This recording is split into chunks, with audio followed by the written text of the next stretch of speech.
The collapse of America is bullish. America is collapsing, but the stock markets are roaring up and the Dow shoots up to the moon. What a bizarro world are we living in? Nothing surprises me anymore. The bankruptcy rate of small and medium businesses is going ballistic. The U.S. bankruptcies soar 48% in May, the most since the financial crisis. The trade deficit continues to expand. Millions of Americans are out of work. Nearly 43 million Americans have filed for unemployment benefits during the pandemic. For 11 weeks in a row, jobless claims have been in the millions. The unexpectedly strong U.S. jobs report actually admitted that it was fake. The national debt has hit $26 trillion, and the tax takes are falling off a cliff. Debt to GDP is sitting at 130%. But if you include state and local debt, the total debt-GDP ratio is 146.5%. And should be heading for 300% soon. Soon to exceed Japan's ratio.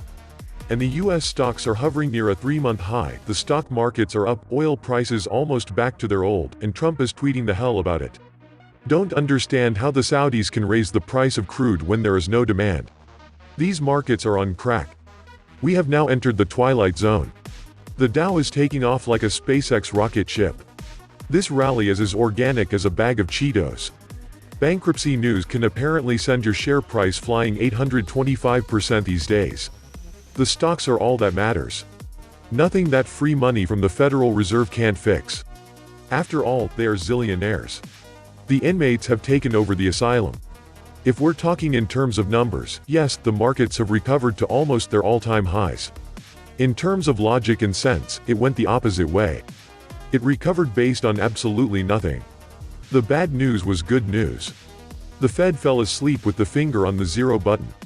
They started with 1, and the zeros kept going. This is the only reason markets went up. I bet we would be below 10,000 on Dow if they didn't pump it. The Fed and the government have been the spender of last resort. Debt to infinity, or there is nothing left to pay. The breakdown and tipping point is in the past, in early 2020. Now we watch it all unwind back to the Middle Ages.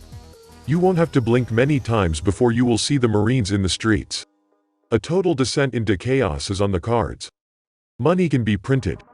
Wealth cannot. There is no chance this rally is not orchestrated. I mean completely orchestrated. Bears will have to wait for another shock. As long as the algos can make their midday snake channel, this will go on for a long time. For that, the volume must be kept relatively light. The algos are masters of that. The stock market is not the economy. War, natural disasters, pestilence, they have no effect on stocks. The capital impairment of the US is real and not going away. It's been caused by picking apart the US infrastructure, private tangible productive capital, and pretending that made-up substitutes like knowledge, service economy are drop-in equivalents. They aren't, and we've seen how much they aren't with COVID in terms of the total inability to respond to it because we no longer make fundamental things. How quickly the Potemkin knowledge service economy collapsed, and how quickly the supply chains of real products from overseas have collapsed. Just like in 2008, people left the market. Especially older people. Liquidity goes down, manipulation is easier and cheaper. So yes, the economy in the shitter, and the stock's up. Riots in your city defund police. Basically, the algorithm is anything that's extreme and doesn't make sense. That's what's profitable. Fake economy and fake stock market. Those large companies with their stocks at all-time highs will now buy all the bankrupt companies for pennies. All part of the plan. Never let a crisis go to waste. The stock markets, and all the markets for all we know, are being driven, not by normal investors, but by free money from the Federal Reserve. They give free money to the banking system, and they buy up all the stocks with this free money, as ordered.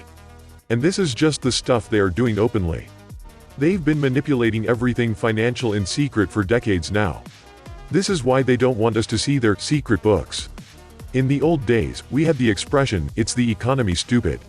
But that has been replaced with, "It's the Fed, stupid." They are at the controls, not us. The unemployment rate could go to 100%, and markets would still go higher as the Fed continues gifting trillions of dollars to America's overlords who use the money to fund their cartels. It's just insane. So far, the central banks are winning at their game again. can't last forever, but right now, they have proven everyone wrong. When it does go bust, it's going to be one historical event. If a 2000 tech bubble is worth over -50%, you can be sure that global economic dumpster fire is worth a hell of a lot more than -35%. It's why the Fed is pumping in the first place, and why the data is being falsified. The more central banks' money printing neither helps inflation beyond the stock market nor employment, as any money corporations get will go into buybacks. So, why in the world are central banks printing money besides helping out the global elite? The Fed is not supporting the markets, the Fed is gifting their crony friends with stolen money. Wealth confiscation via the inflation tax. The Fed is robbing people with insider trader scheme.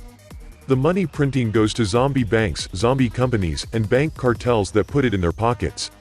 The productive part of the economy is starved of cash and dies. Central banks are doing illegal money printing for the wealthy. It's only pushing more and more poor and middle-class people towards socialism. Central banks have murdered the free market. This endless money printing for Wall Street is fueling this stock market bubble.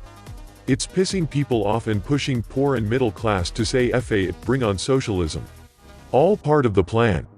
Just imagine in a few years an AOC type as president getting a hold of the Fed's money printers. It's all fake, it's rigged, and it's an epic criminal fraud. And the consequences will be historic for the armies of unconscious dolts that cheer it on. Yet the Wall Street degenerates continue to gorge, enrich themselves on public-funded debt, welfare for Wall Street, unabated. Meanwhile, the tax slaves ultimately on the hook for Wall Street's free ride and easy money are burning down their businesses and communities. It seems all is well in Slavelandia. The tax slaves are too busy protesting or quarantining while the Wall Street elite are in Martha's Vineyard or the Caribbean, must stop at the Cayman Islands to check on accounts, cheering on the protests and giving sound bites on Bloomberg about social justice. People really are stupid. With the US economy dead since 2008, the only thing left for the Fed is to print trillions of dollars in debt. No one with an ounce of common sense is going to invest in this market. The valuations don't even make sense, assuming a full return to pre-COVID economic activity. We are watching a market completely detached from fundamentals. I don't know why the Fed would think this is healthy. Maybe they can't really control where the money goes, and they feel it necessary to support the various markets they're shoveling money into. After all, what good is an inflated stock portfolio if you live in a poor and divided nation? This system doesn't have a few years. This action is to keep the economy alive until after the election, and then we get the reset and new system. Whatever the hell that is going to be. I doubt it's going to be better for anyone watching this. How is it that our politicians on both sides and the entire media conspire to help the big banks and big companies, calling them too big to fail? How can America yearly spend $1 trillion more than it takes in, and it just is okay? But if an individual does it, they go broke. The middle-class Americans, seeing their standard of living evaporate, yet the stock market comes soaring back. The disconnect is deafening. Zimbabwe is the template. In the end, they will say, "We did all we could, but the US dollar died anyway. But we do have this new one-world currency we would like to introduce the world to. Try it, you'll like it, since we left you with no other choice." Everything is moving along as planned. The US dollar's days as the world's reserve currency could be numbered. World history tells us all fiat paper currencies head to their true fundamental value eventually. Zero. In the last 570 years, there have been 6 world reserve currencies, each lasting between 80 to 110 years. The US dollar is now in year 100, and many textbook distress signals are now in place. Will the 2020s beat the last hurrah? What are the distress signals? Where are we? 1. Sky-high debts that can never be repaid. 2. 0% interest rates. 3. Rising unemployment. 4. Panic buying and supply shortages. 5. Social unrest. 6. Government bonds yields at record lows. 7. Endless helicopter money printing propping up economies. Endless money printing will cause Zimbabwe, Weimar Republic, Argentina, Venezuela-style runaway inflation. The elites know this system has reached its end, and the dollar needs to go away for the simple fact that they want more control by using digital currency. If the dollar is dethroned as the world reserve currency, I would expect it to be replaced by some global currency, not by an individual country's currency. That's what the elites have been incrementally working toward for quite a while. America is circling the drain because we have had shitty leaders for 3 decades. Or even 6 decades with 1 or 2 exceptions. Trump has been pumping up the overvalued markets and convincing Main Street the stock market is A, the economy, and B, a good investment, despite the first being stupid and the second being even dumber.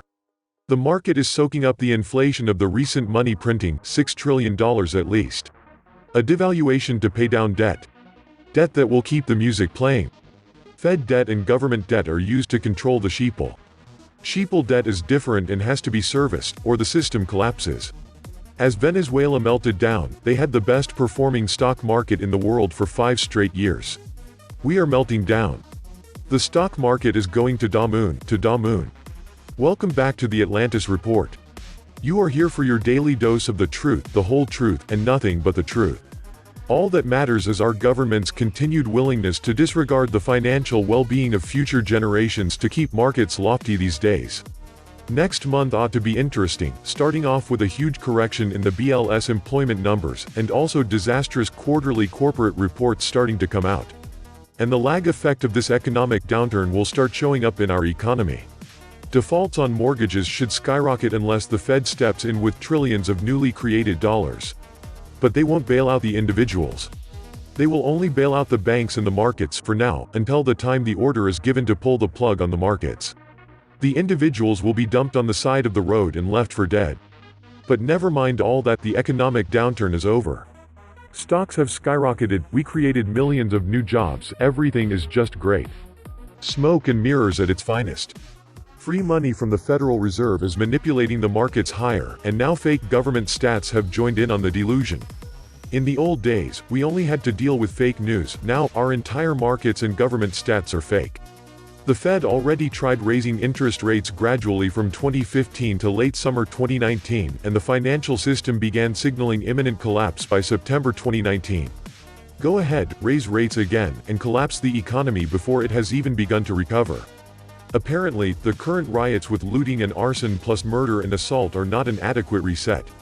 Everyone should wake up before they are dragged into an intersection and beaten to death. The 2008 recovery only really favored the few anyway, and 2020 is grotesquely more severe as many of the previous jobs never return and what new ones do appear will not cover the losses. If anyone at the Fed triggers another crash by raising rates before the fires are extinguished should have all their wealth seized. To have any sort of civil peace, many more trillions will have to be passed out annually. And to do that, rates will have to be zero for 10, 20, or even the balance of the century. The game ends when markets are too big for the Fed to manipulate. In the meantime, nothing can stop this emerging bull market, as everyone knows that when the next ginned-up crisis emerges that the Fed is going to monetize equity, buy stocks outright. So buy all the stocks you can, because when the dung hits the fan, the Fed will make you whole. This rally is orchestrated. No real thing will turn the market down as long as the system of organized support does not fail. As long as the volume can be held down by the algos, the uptrend can last until there is another shock. It is the same game every day. If it opens down, stocks land in a waiting basket. Prices are then managed back higher. Goal 1 is always to close green for the day, or secondly, well above the open if that is not possible. Stocks are frequently gaped higher. The same basic pattern ensues, and the goal is to close at the high for the day. If that is not possible, no black candles, or thirdly up for the day. The basic pattern is the same every day. Deal with the sellers in the first 30 minutes. Make a snake-like low volatility pattern until the close. Trial rallies are attempted throughout the day. The close is always bang. Every now and then it doesn't work, but even then it doesn't do too badly. Will this pattern be present tomorrow? It always is. Why would tomorrow be any different? It is silly to attribute rallies like this to organic trading. That is ridiculous. The really big question is when to cash in and then where to put the proceeds. The petrodollar Ponzi is kaput, trillions created with a mouse click and backed by some lizard on TV. Digital wheelbarrows of money for just a measly single share. Good luck with that. If you're not stacking gold, silver and Bitcoin, you're going to be eating gruel in the Bolshevik gulags. Hear me now and believe me later. And stack useful assets. A solid diesel truck. Housing. Some basic commodity company stocks, etc. Ammunition, of course. Body armor. Get more precious metals while you can. They will be too expensive and unobtainium later. Junk silver, 90%, is still cheap and available in 1964 or earlier U.S. coins, halves, quarters, dimes, and Franklins and Liberties.